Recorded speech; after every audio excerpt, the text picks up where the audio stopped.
आखिर क्या हुआ जब अचानक से जमीन फाड़कर बाहर निकले भगवान नरसिंह। जी हां दोस्तों, यह घटना अयोध्या नगरी की है, जहां कल रात को यह सब हुआ, जिसे देखकर सीएम योगी आदित्यनाथ और पीएम नरेंद्र मोदी भी देखकर चौंक गए। तो आखिर ऐसा क्या हुआ? कल रात अयोध्या नगरी में जो स्वयं नारायण अवतार भगवान नरसिंह को अयोध्या में प्रकट होना पड़ा। दोस्तों, हम सभी जानते हैं कि 22 जनवरी को अयोध्या राम मंदिर का उद्घाटन किया गया और उसी दिन दोपहर के समय प्रभु श्री राम की प्राण प्रतिष्ठा भी की गई थी। साथ ही संपूर्ण भारत में ही खुशी का माहौल था, क्योंकि पूरे 500 वर्षों के बाद प्रभु श्री राम का आगमन एक बार फिर से अयोध्या नगरी में हो रहा था, जिसमें बहुत से राजनीति दल इस खुशी के माहौल में शामिल नहीं थे। प्राण प्रतिष्ठा के बाद मंदिर के द्वार सभी भक्तों के लिए खोल दिए गए और भक्तों का एक सैलाब अयोध्या में उमड़ गया। लेकिन ऐसी भक्ति के बीच भी अनेकों घटनाएं अयोध्या में हुई हैं, जो कि हर इंसान को सोचने पर मजबूर कर रही है कि अयोध्या में यह सब हो क्या रहा है। लेकिन कल रात की घटना बहुत ज्यादा ताज्जुब की है, क्योंकि आज तक विश्व में कभी ऐसा हुआ था तो ऐसी क्या गलती राम भक्तों से हुई कि स्वयं नारायण अवतार नरसिंह को अयोध्या में प्रकट होना पड़ा। और क्या है इन सब के पीछे की पूरी घटना? दोस्तों, वीडियो आगे बढ़ाने से पहले अगर आप भी पक्के सनातनी हिंदू भाई हैं तो चैनल को सब्सक्राइब करें, वीडियो को लाइक करें और कमेंट में जय श्री राम जरूर लिखें। दोस्तों, कश्यप नामक आर्षि एवं उनकी पत्नी दिति को 2 पुत्र हुए, जिनमें से एक का नाम हिरण्याक्ष तथा दूसरे का हिरण्यकश्यप था। हिरण्याक्ष को भगवान विष्णु ने पृथ्वी की रक्षा हेतु वराह रूप धरकर मार दिया था। अपने भाई की मृत्यु से दुखी और क्रोधित हिरण्यकश्यप ने भाई की मृत्यु का प्रतिशोध लेने के लिए अजेय होने का संकल्प किया। सहस्रों वर्षों तक उसने कठोर तप किया।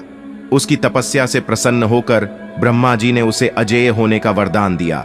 वरदान प्राप्त करके उसने स्वर्ग पर अधिकार कर लिया, लोकपालों को मारकर भगा दिया और स्वतः संपूर्ण लोकों का अधिपति हो गया। देवता निरुपाय हो गए थे। वे असुर हिरण्यकश्यप को किसी प्रकार से पराजित नहीं कर सकते थे। ब्रह्मा जी की हिरण्यकश्यप कठोर तपस्या करता है। उसकी तपस्या से प्रसन्न होकर ब्रह्मा जी वरदान देते हैं कि उसे न कोई घर में मार सके, न बाहर, न अस्त्र से और न शस्त्र से, न दिन में मरे न रात में, न मनुष्य से मरे न पशु से, न आकाश में न पृथ्वी में। इस वरदान के बाद हिरण्यकश्यप ने प्रभु भक्तों पर अत्याचार करना शुरू कर दिया। लेकिन भक्त प्रहलाद के जन्म के बाद हिरण्यकश्यप उसकी भक्ति से भयभीत हो जाता है, उसे मृत्युलोक पहुंचाने के लिए प्रयास करता है।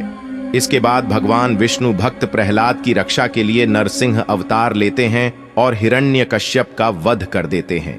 भगवान नरसिंह में वे सभी लक्षण थे जो हिरण्यकश्यप के मृत्यु के वरदान को संतुष्ट करते थे। भगवान नरसिंह द्वारा हिरण्यकश्यप का नाश हुआ, किंतु एक और समस्या खड़ी हो गई। भगवान नरसिंह इतने क्रोध में थे कि लगता था जैसे वे प्रत्येक प्राणी का संहार कर देंगे। यहां तक कि स्वयं प्रहलाद भी उनके क्रोध को शांत करने में विफल रहा। सभी देवता भयभीत हो भगवान ब्रह्मा की शरण में गए। परमपिता ब्रह्मा उन्हें लेकर भगवान विष्णु के पास गए और उनसे प्रार्थना की कि वे अपने अवतार के क्रोध को शांत कर लें, किंतु भगवान विष्णु ने ऐसा करने में अपनी असमर्थता जताई। भगवान विष्णु ने सबको भगवान शंकर के पास चलने की सलाह दी। उन्होंने कहा कि चूंकि भगवान शंकर उनके आराध्य हैं, इसलिए केवल वही नरसिंह के क्रोध को शांत कर सकते हैं। और कोई उपाय न देखकर सभी भगवान शंकर के पास पहुंचे। देवताओं के साथ स्वयं परमपिता ब्रह्मा और भगवान विष्णु के आग्रह पर भगवान शिव नरसिंह का क्रोध शांत करने के लिए उनके समक्ष पहुंचे, किंतु उस समय तक भगवान नरसिंह का क्रोध सारी सीमाओं को पार कर गया था। साक्षात भगवान शंकर को सामने देखकर भी उनका क्रोध शांत नहीं हुआ, बल्कि वे स्वयं भगवान शंकर पर आक्रमण करने दौड़े। उसी समय भगवान शंकर ने एक विकराल ऋषभ का रूप धारण किया और भगवान नरसिंह को अपनी पूंछ में लपेटकर खींचकर पाताल में ले गए। काफी देर तक भगवान शंकर ने भगवान नरसिंह को वैसे ही अपने पूंछ में जकड़ कर रखा। अपनी सारी शक्तियों और प्रयासों के बाद भी भगवान नरसिंह उनकी पकड़ से छूटने में सफल नहीं हो पाए। अंत में शक्तिहीन होकर उन्होंने ऋषभ रूप में भगवान शंकर को पहचाना और तब उनका क्रोध शांत हुआ। इसे देखकर भगवान ब्रह्मा और भगवान विष्णु के आग्रह पर ऋषभ रूपी भगवान शंकर ने उन्हें मुक्त कर दिया। इस प्रकार देवताओं और प्रहलाद के साथ साथ सभी सत्पात्रों को 2 महान अवतारों के दर्शन हुए। दोस्तों, उत्तराखंड के जोशीमठ में भगवान विष्णु का एक अन्य प्राचीन मंदिर स्थित है जिसे नरसिंह मंदिर के नाम से जाना जाता है।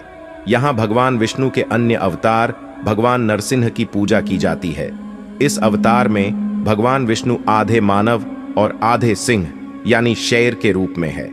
माना जाता है हिरण्यकश्यप का वध करने के लिए श्री हरि ने यह अवतार धारण किया था।